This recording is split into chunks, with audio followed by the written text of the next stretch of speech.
नमस्कार शेतकरी मित्रांनो, आज आपण सुरणाची लागवड करणार आहोत।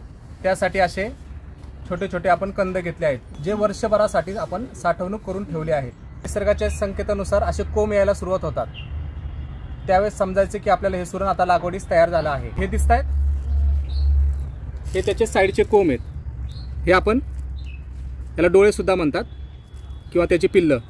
तर ही आपण पिल्लं एक्स्ट्रा परत लावण्यासाठी पण ही वापरू शकतो। त्या मापाचा आपण असा खड्डा तयार करून घेतला आहे या जमिनीच्या लेवलला, आणि ह्याला पाण्याचा निचरा असणारी जमीन लागते जेणेकरून तिथं पाणी साठलं नाही पाहिजे। आणि हा सुरण लावताना पहिल्यांदा आपण अशी लिंबोळी पेंट टाकणार आहोत, हे दिसते। आणि हे अमृत मिट्टी म्हणजे ब्लॅक गोल्ड किंवा घनजीव अमृत सुद्धा आपण टाकू शकतो या अशा पद्धतीने। आणि हा सुरण असा ठेवायचा आणि ही माती अशी साईडनी लावून टाकायची, हे दिसते। आणि हा कोंब असा वर ठेवायचा। हे एप्रिलच्या दुसऱ्या आठवड्यात अशा पद्धतीने आपण आता हे सुरण लावणार आहोत, हे दिसते। आणि याला पाण्याचा निचरा असणारी जमीन पाहिजे।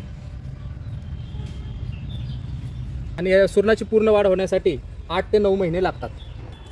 अशा पद्धतीने झाडाने त्याला पाणी घालायचं, आणि पाट पाणी असेल तर एकदा पाट पाणी देऊन टाकायचं किंवा ड्रिप।